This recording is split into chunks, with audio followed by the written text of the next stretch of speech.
This is an Instagram caption posted by Tom Brady on December 24th, 2019. When I was 4 years old, I watched Joe Montana play at Candlestick Park on January 10, 1982, and saw the catch, one of the greatest plays in football history. It feels surreal today to be on the list alongside my idol. For this, I'm very honored and humble. I'm sure there's a kid out there somewhere who's looking at this list, watching tape of me and Joe and making plans to knock both of us down the spot. That's why football is the best. While Brady's perspective is valid, it's the perspective of a guy who's currently on top, at least at the time he posted this. But he's only experienced one side of the journey. So how would a guy feel who's experienced both? We have Tom Brady, who is now that guy. Joe used to be that guy. Now, what does Joe think about where he is in the pantheon of quarterbacks now that Brady has superseded him? Oh, I mean, he hates it. Does he say he hates it? He said he's less jealous of the rings than he is of the fact that he gets to watch someone else sort of live his life that got ripped from him. One of Joe's kids, I thought it was a really savvy read, was just like, look, I can see the heartbreak in my dad a little bit. He now wants to talk about football where he never wanted to talk about football. That title, oh, this is Joe Montana, the greatest who ever did it. I mean, that starts to precede you into every room, like rose petals or something. You know, there's a morning when it's gone. Because, you know, as you know, Joe paid such a physical price. They literally don't know how many surgeries he's had post-career. It's somewhere between 27 and 35.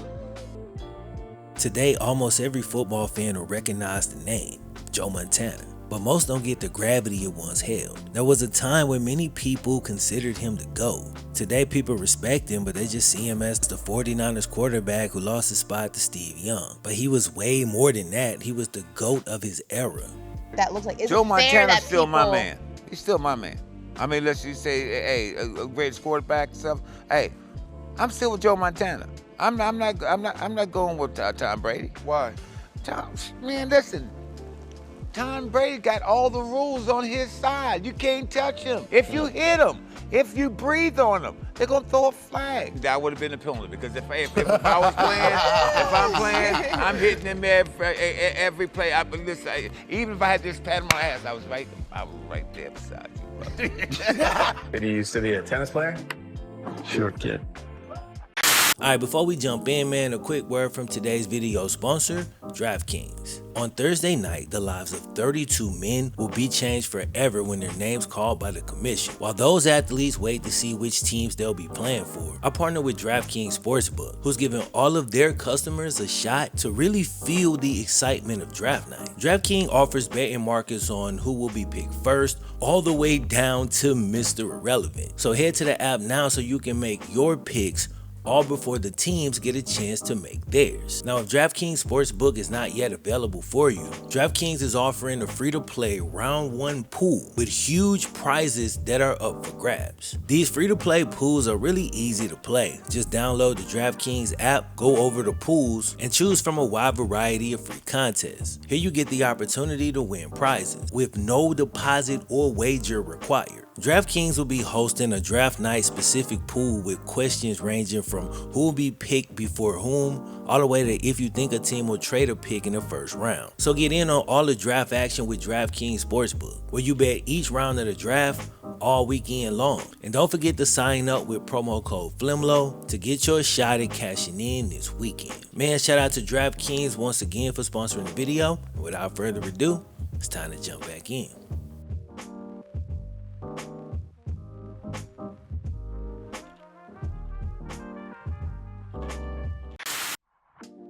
In 1979, Notre Dame quarterback Joe Montana attended what was a precursor to the NFL draft. Candidates were ranked on a scale from 1 to 9 on a series of categories that were seen as essential.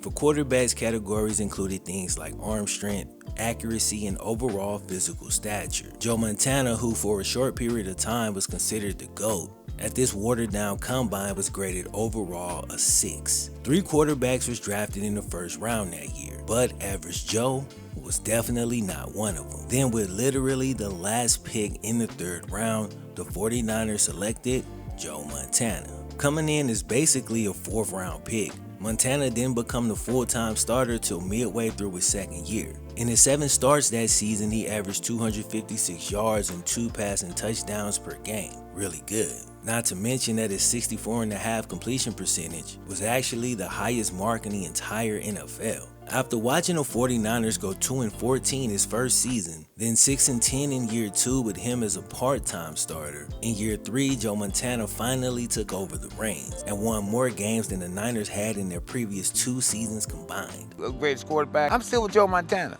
They smacked the Giants in the divisional round, and as legends do, in his very first playoff run, Montana made history. In the NFC Championship game against my dad's Cowboys, he pulls off one of the greatest plays in NFL history. You've probably seen this play like 10 million times. What's gotten lost over the years is the context surrounding it. You've got a third-year player, bro, a first-year starter, his first time in the playoffs facing a powerhouse Dallas team. His fourth quarter in the game just hit the 2-minute warning. Dallas has the lead 27-21. Then the comeback kid goes to work in the pocket, drives him all the way down the field, and calmly walks to the line. Then history plays out the way we've seen a million times. But there's one pair of eyes who had a different vantage point. This is the game Tom Brady wrote about in his caption, how he watched this play unfold in person in real time. Funny how in his greatest moment, Joe inspired a young kid that while pursuing his own greatness would trivialize Montana's. But at the time, Joe was the man, and he went on to defeat my Bengals in the Super Bowl, and that's what kicked off his legacy. He was now a national champion and a Super Bowl champion, who'd proven his comeback kid branding on the league's biggest stages. He would play in 4 Super Bowls throughout his career, and he never lost one, 4-0 in the biggest game. What does it mean to be the greatest of all time? Dude owned much of the 80s as 1984, 1988, and 89 all ended the same way, with the skinny 3rd round pick holding up the trophy. When taking a snapshot, Joe seems to have dominated the 80s from start to finish, but in a decade where Joe reached the highest of heights, it was his lowest moments that would actually have the lasting impact. During week 1 of the 1986 season, Joe was knocked out of the game with a herniated disc. Doctors surmised that his playing career at that point may have been over, and though his doctor called him crazy, he returned that same season. These type of feats and risks taken by players never linger long in the memories of organizations. While the league awarded Joe Montana with Comeback Player of the Year, people weren't convinced the same Joe Cool had actually come back. This went way beyond the media as the Niners had their doubts and decided to get insurance by trading for Steve Young. This initial injury and the corresponding trade started a process that took years off Joe Montana's career. They each seemed to burn him from both sides simultaneously, collectively contributing to him losing like 5 years of his prime, albeit indirectly.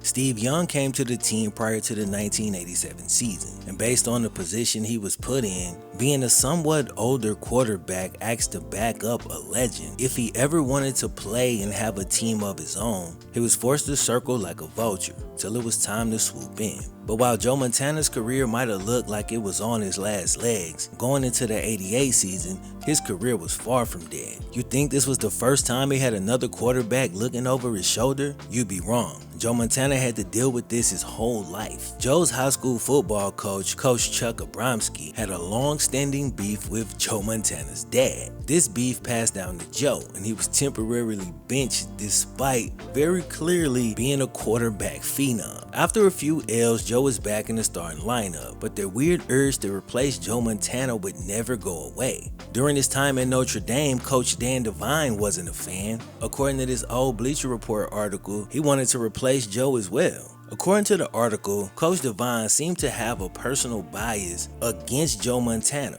maybe the way he carried himself. He would often try to replace him with Rusty Leach or Rick Slager, but both were said to clearly and visibly pale in comparison to Joe Montana. This was especially true in any late game situation where since birth the comeback kid seemed to always play his best. So despite Joe Montana being a high school All-American, his coach didn't like him and he tried to replace him. Despite Joe Montana winning the national title in college, that coach didn't like him either, also tried to replace him. Now in the NFL, he was facing the same thing. No matter how good he was never good enough. His nickname Joe Cool wasn't just because he was voted the most clutch quarterback of all time back in 2006. It was because in the face of all this BS with coaches and organizations, he always rose above it. But the truth is, that's the Hallmark card version of the story, and omits his true feelings that he harbored deep inside. He played it cool, sure, but developed this anger and resentment deep inside that he hardly ever spoke of. A lot of people didn't understand that that's what drove him. That chip you see from so many other GOATs, Joe Montana had that same chip on his shoulder.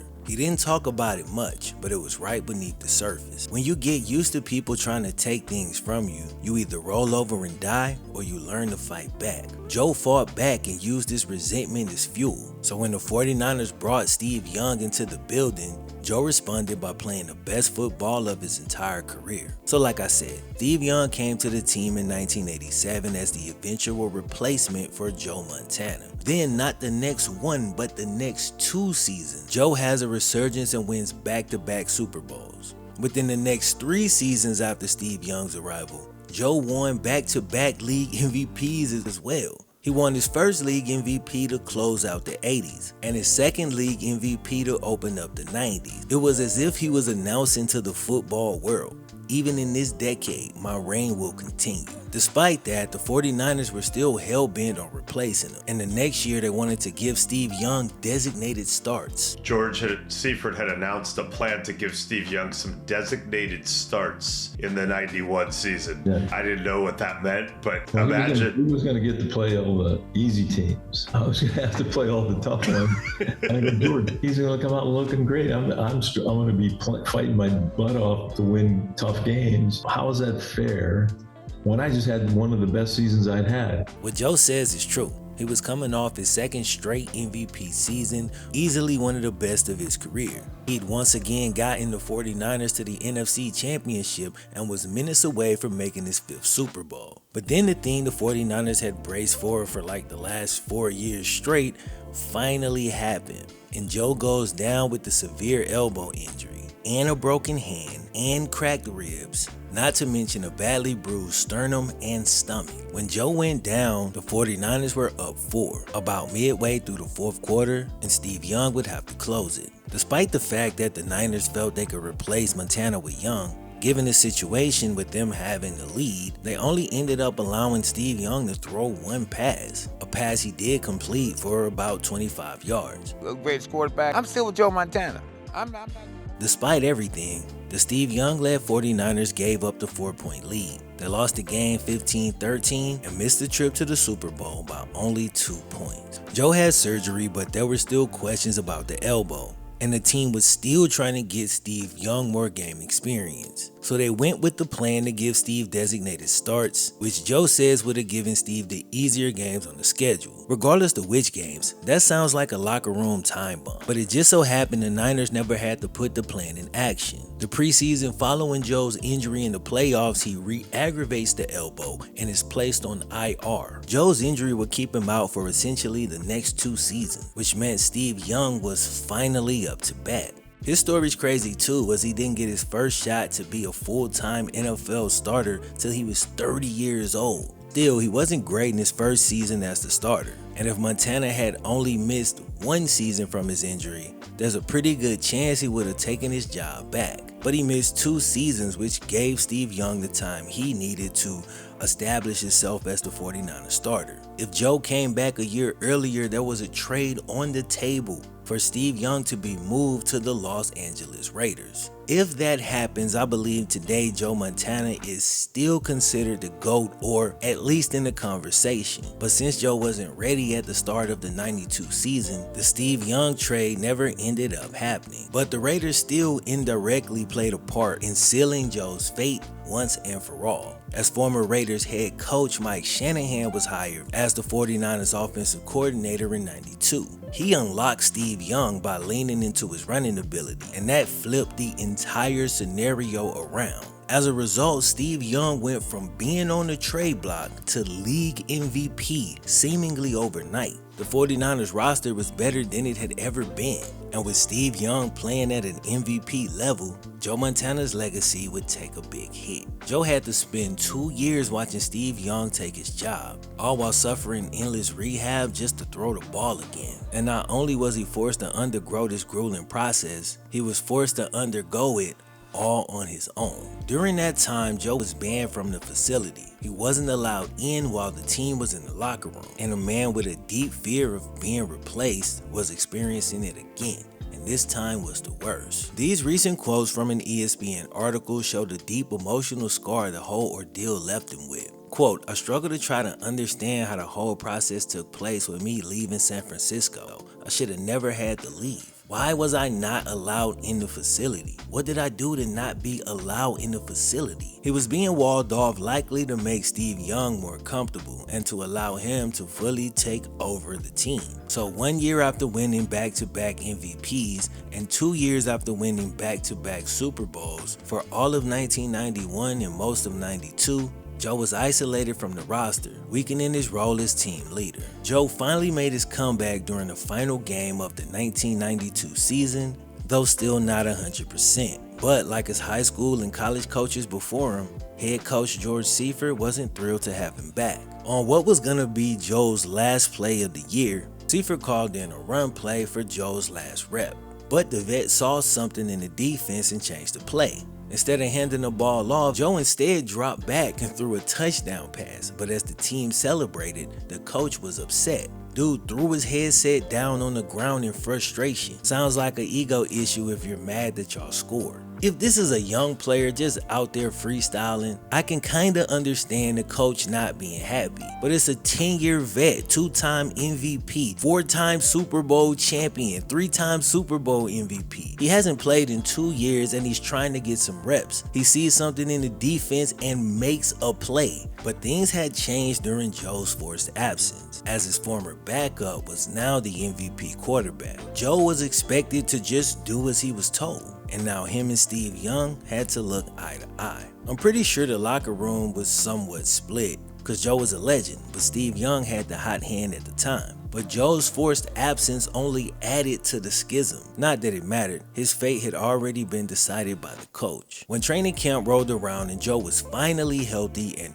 ready to make one last shot at getting his job back, he was told something that would break his spirit, scar his heart, and change his legacy forever. He was told that the decision had already been made. He was the backup and wouldn't have a chance to compete for the starting job. Quote, "Why wasn't I allowed to compete for the starting job? I just had one of the best years that I'd ever had. Like, I could understand if I wasn't playing well. We had just won 2 Super Bowls and I had one of my best years. And we were winning in the championship game when I got hurt. How do I not even get an opportunity to compete? That's the hardest part." Over the next 5 years, Joe Montana watched Steve Young take his team and attempt to run with it. During that time, they averaged 12 wins per season and made deep playoff runs in most of those years. But they only won 1 Super Bowl with Steve Young at the helm. And while he did seem a little bit hesitant to say it, it's clear that Joe Montana believes that if he was under center, he would have been able to get more than 1 championship out of that roster. In the same ESPN article I've referenced throughout, Joe talks about years later when he ran into Coach Seifert. He says, quote, "Yeah, you guys won another Super Bowl, but you probably would have won 2 or 3 more if I'd stuck around." The conversation was awkward and quickly fell silent, but Joe had to get his real feelings off his chest. There was no social media, no podcast run by former players, where dude could sit in a safe space and unpack his side of the story. So for over 30 years, it's been festering deep down in his heart as he's tried to Joe Cool his way through it. When Joe was traded to the Chiefs, it sealed his ring count at 4, and he was still good enough to get that team to the AFC Championship. If not for his injury, man, he keeps that stacked 49ers team, and likely today has a minimum of 5 rings. But he could just as easily have amassed like 6 or 7, which could have potentially kept him from being replaced yet again, this time as the greatest to ever do it. What does it mean to be the greatest of all time? Sure, you can try to measure it in yards gained, games won, records set, but it's about more than the numbers.